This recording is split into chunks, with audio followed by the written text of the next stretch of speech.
পদিনা চাটনি আৰু তিলৰ চাটনিৰ ৰেচিপি দুটা লৈ আজি আপোনালোকৰ মাজলৈ আহিছোঁ। ব'লকচোন ৰেচিপিটো আৰম্ভ কৰোঁ।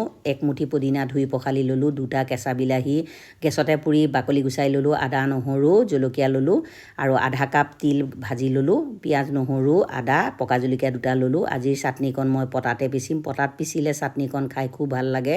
এতিয়া প্ৰথমতে তিলত জোখ অনুযায়ী নিমখ দি ধুনীয়াকৈ গুড়া কৰি পিচি লৈ বাতি এটাতে তিলৰ গুড়াখিনি উলিয়াই ল'লোঁ আৰু পিঁয়াজ নহৰু আদা কেঁচা জলকীয়া ধুনীয়াকৈ পিচি লৈ তিলৰ লগতে উলিয়াই ল'লোঁ।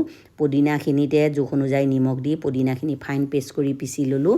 তাৰপাছত পোৰা বিলাহী আদা নহৰু জলকীয়া সেইখিনিও পিচি ল'লোঁ। পদিনা চাটনিকণো পিচা হৈ গ'ল। বাতি এটাতে উলিয়াই ল'লোঁ আৰু তিলৰ চাটনিত এফাল নেমু ধুনীয়াকৈ চেপি দিলোঁ আৰু অকণমান কেঁচা মিঠাতেল দি দিলোঁ দুইটা চাটনিতে আৰু মিক্স কৰি দিয়াৰ পাছত চাটনি দুটা ৰেডি হৈ গ'ল। ৰেচিপি দুটা কেনে পালে জনাব। যদি ৰেচিপি দুটা ভাল পায় লাইক কমেণ্ট ছাবস্ক্ৰাইব শ্বেয়াৰ কৰি দিব। দুপৰীয়া সাজত আমি চাটনিকণৰ লগত ভাত এনজয় কৰোঁ। আজিলৈ ইমানেই। বা